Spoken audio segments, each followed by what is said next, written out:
this is Jamie. I'm Fort Vancouver Library's experiential learning librarian. We're missing you at story time, but I have a fun activity that you can do with your adults at home. I really like to do maker projects, and to be a maker is someone who's constantly making things or seeing something and see how it can be something else or something better than it is. This maker project is all about making with what you have lying around at home. We're going to try and make a recycled car. We're going to use some basic maker supplies. In my making, I like to have a few core things, so I always like to have a pair of scissors. I like to have adhesive, so we've got some Scotch tape. I also have some blue painter's tape. If you have masking tape, that's probably the best maker supply you can have. What I like about painter's tape or the masking tape is it's really easy to tear, and it's also sticky, so it holds things, but it's not so sticky that you can't pull it off, rearrange your project, and then stick it back together. Today I'm going to be using some of the bottle caps that I save. So I always save these twist off caps from everything. And I'm going to be using a couple of straws. And then we're going to use some thin cardboard. So this is from a popcorn box, but cereal box cardboard, anything that's really nice and flimsy is what we want to use. It's great for prototyping on, which means building a first try project before you actually commit to a bigger design. What I like about thin cardboard is it's easy to cut, but it's also super easy to tear, which is generally what I prefer to do. We're going to make a recycled car today. I'm going to use 4 bottle caps. I have 4 bottle caps here, and the easiest way to make these into wheels is to use a hot glue gun, put a dollop of hot glue in the bottom of your cap, and then stick whatever you're going to use as your axle. I'm going to be using toothpicks today. Barbecue skewers also work amazingly well for this project.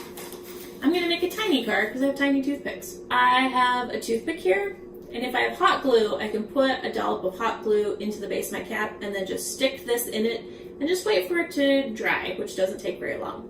I don't have a hot glue gun here. What I did instead, because I'm an adult, I poked holes in the top of my caps. So if you're not an adult, you need to find an adult to do that step for you. I have 4 bottle caps here that have holes in them. And then I'm just gonna stick my toothpick through, like so. And then I'm gonna stick it through another one, like so. And then we have our nice little first set of wheels. If your hole's a little big or the bottle caps tend to want to fall off, this is where you take your blue tape and you can either tape it around it. I like to take and put the tape over where the hole is and then poke the toothpick back through, and that seems to hold it on pretty well. Again, it's a prototype. We're not expecting this to last forever. We're just playing around with stuff and seeing what the coolest thing is that we can make. The way this is right now, this does turn, which is great.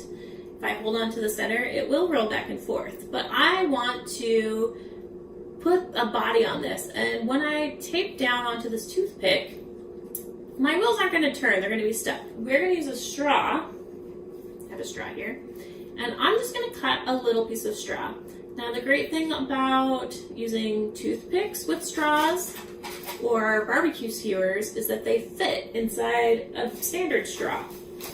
If you have a thicker stick, you'll need like a milkshake straw, but I'm fresh out of those. I'm gonna take I just cut a little piece off of my straw, didn't measure it. I just wanna make sure that it fits between these two, where my 2 wheels are, like this. And now I have something to tape onto, so I can tape to that straw and my wheels will still turn. So now we're going to repeat this with the other set of wheels.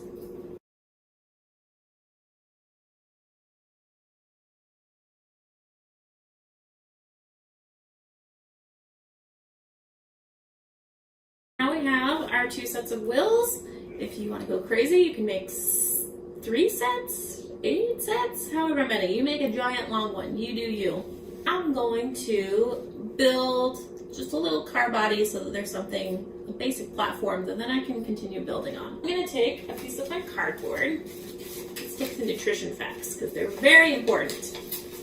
And I'm going to just take take a little piece, and I want a piece that's gonna clear the wheels and that I can tape to my little straw bit. So I think this edge here is gonna be really great. And I'm gonna just cut this off because I have scissors.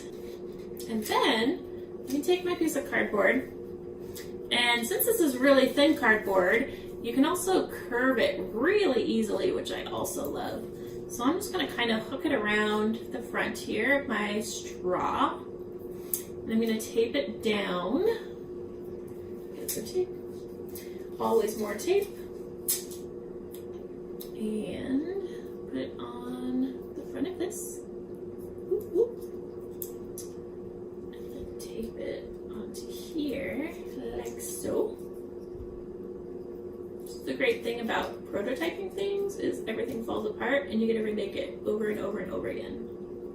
Got our straw taped to some cardboard, taped to that. Put his other wheel back on. Beautiful. Love it. This is the most amazing whatever this is going to be that's ever been created. And I'm going to leave it super long. I don't know that that's going to really turn really well. I might need to make another set of wheels for the middle here, but I just love the idea of this being so long, like a caterpillar. I'm going to repeat the same thing. Going to tape it to the back set of wheels. Ooh, curve it around, tape it down. Beautiful. And then reassemble the wheels. Wheel number 1. Wheel number 2. Here. Yeah! We've got a cool rolling object. So from here you can continue building. Maybe I'm going to add another set of wheels in the middle. Maybe I'm going to build a seat on top. Maybe I'm going to build a little box so that I can then transport things in my rolling vehicle. Have fun and keep making. We're hoping to see you again at the library soon. In the meantime, you can check out lots of cool resources on the library's website at www.fvrl.org. See ya!